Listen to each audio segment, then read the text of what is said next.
Hello Internet, and welcome back to the PDH portal, where I discuss PDH decks. Fallout is unapologetically one of my favorite video game series of all time. I have been playing since the original Fallout, which also gave me my love for old school computer RPGs, and the move to 3D with Fallout 3 just made everything feel so much more open. I know that it gets some hate, but Fallout 3 is a very good game, though Fallout New Vegas is my favorite between the two of them. I knew that as soon as it was announced that the series would be coming to Universes Beyond for Magic the Gathering, that I would be picking up all of the Commander decks. Those decks are pretty great, and you could see how well themed the cards were, and there were a handful of great Pauper Commanders as well.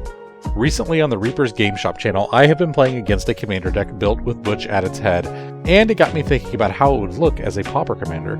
So I put on my leather jacket, slicked back my hair, and joined up with the rest of the Vault Dwellers to put together Tunnel Snake's Rule. Leading our gang is none other than the head greaser himself, Butch DeLoria, Tunnel Snake. For 1 and a black, we get a 2/2 human rogue with Menace, and his own special ability named Tunnel Snake's Rule. It reads, whenever Butch DeLoria attacks, it gets +1/+1 until end of turn for each other rogue and or snake that you control. Butch isn't just a heavy hitter, he's a good leader and understands the need to delegate. This leads to his second ability, which reads, for 1 and a black, put a menace counter on another creature. It becomes a rogue in addition to its other types. While most of our creatures are already rogues, we can start to give them their very own Tunnel Snake leather jacket so that everyone will know that they mean business. This is our game plan in a nutshell. Build up a board of rogues, have Butch also make them menacing, and then we can swing in for a lethal attack. The bulk of the deck is actually made up of each of our gang members, a rogues gallery of, well, rogues, that will bring us plenty of advantages in different ways. There's even a few of the members that brought along their pet snakes to show how they understood the assignment. At least the snakes help Butch feel more powerful. We want to make sure that our members are being as productive as possible, so we scoured the vault for anyone who was a rogue but also provided some additional utility. Audacious Thief, Blade Juggler, and Guildsworn Prowler all let us draw a card when they attack, enter, or die, respectively. Night Market Lookout, Nocturnal Feeder, Pulse Tracker, and Syndicate Enforcer allow us to damage our opponents outside of combat. Night Market Lookout pings opponents for 1 every time they are tapped, with Pulse Tracker pinging for 1 every time it attacks. Syndicate Enforcer will let us extort when it enters, which just lets us convert mana into a ping of damage for each opponent. And Nocturnal Feeder burns for 2 when it dies. Horde Robber, Undercity Scrounger, and Ventarum Bandit have sticky little fingers and bring in treasure for us. Horde Robber generates a treasure whenever it does combat damage to an opponent. Undercity Scrounger can just tap to generate a treasure if a creature has died this turn. And Ventarum Bandit makes us pay a life for a treasure when it attacks. It hurts, but we'll take a bit of ramp and black wherever we can. Fourth Bridge Prowler will attempt to take someone out by applying -1/-1 to a creature when it enters, which in Pauper Commander is a good chance to take something out. If nothing else, it's a 1/1 rogue that will pump Butch.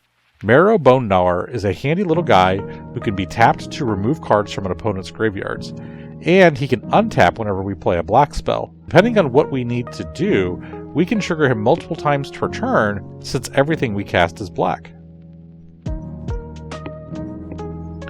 The rest of the gang are hangers-on that are willing to work for Butch but might not help the group overall.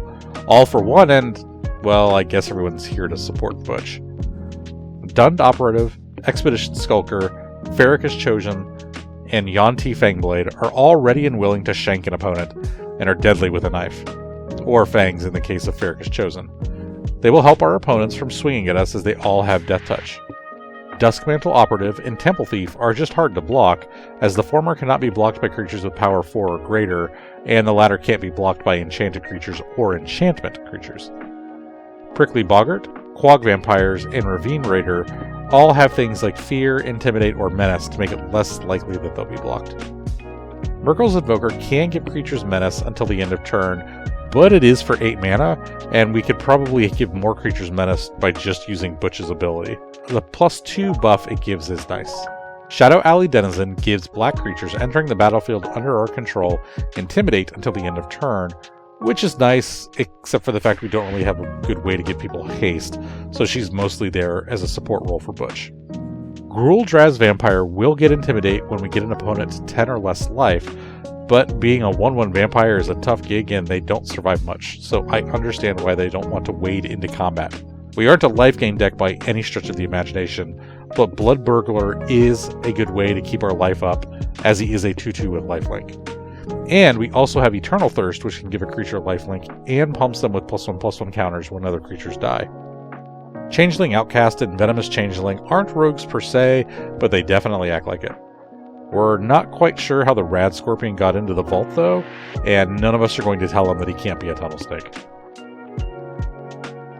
This deck is not directly a Voltron deck, as we kind of let Butch just naturally get bigger from the gang. We will, however, try and make him a more effective fighter.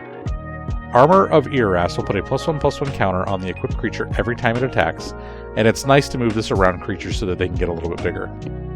Brass Knuckles will give a creature double strike as long as it has 2 or more equipments attached to it, and conveniently, it makes a copy of itself when it enters. Haunted Cloak can give someone Vigilance, Trample, and Haste. Vorak Battlethorns gives a creature trample and will keep them from being blocked by more than one creature. If you put this on Butch or any of the creatures he gives Menace to, they become unblockable. Menace makes it so that a creature must be blocked by 2 or more creatures, and Vorak makes it so that they cannot be blocked by more than one creature. This makes it so no creatures are actually eligible to block. The card Fear gives an enchanted creature Fear, which means it can't be blocked except by artifact creatures, who I assume just don't understand what being afraid means, or black creatures. I've mentioned Intimidate before this, which is essentially the same thing, except it cannot be blocked by artifact creatures or creatures that share a color. Kato's Pursuit can give all of our rogues Menace until the end of turn, which is a nice way to end a game or an opponent when you just haven't had a chance to spread Butch's counters around. Phyresis gives an enchanted creature Infect, which actually works pretty well on other creatures, but can be really powerful on Butch. With one of the aforementioned equipments that give him Trample, and a handful of rogues on the field, he can become very scary very quick with Infect. Now, if we're worried some of our gang members are going to die, we have taught our team to fake their own deaths. Feign Death, Kaya's Ghost Form, and Not Dead After All let a creature return to the battlefield when they die. And we also have Unearth, so we can dig them back up and put them back on the battlefield. And really, that's the deck. The game plan is simple. Flood the board with cheap rogues, suit them or Butch up with gear, and use them to turn Butch into a one-punch knockout. It's aggressive, it's thematic, and it's a ton of fun to declare Tunnel Snakes rule whenever you swing for lethal. And while it might not look like a Voltron deck on the surface, its true strength lies in the collective.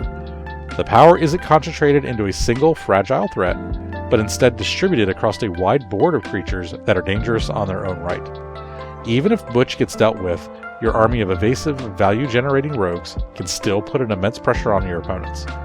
The threat is in the entire gang, and Butch is just the exclamation point. Well, I hope you enjoyed taking a look at this deck. If you're interested in viewing the decklist in full, I have a link to the PDH Portal website in the video description. If you have any interesting ideas for decks, please leave them in the comments, and don't forget to check out the website at thepdhportal.com. As always, goodbye, Internet. Hello again, Internet. Thanks for watching this video. If you enjoyed it, please give it a like. And if you have not already, why don't you go ahead and subscribe? The button's right there below the video. It greatly helps the channel, and it lets you know when new videos are posted. Since you're here, why don't you check out another video? One is suggested here for you, so go ahead and click on it. But no matter what you do, thanks for watching. Goodbye, Internet!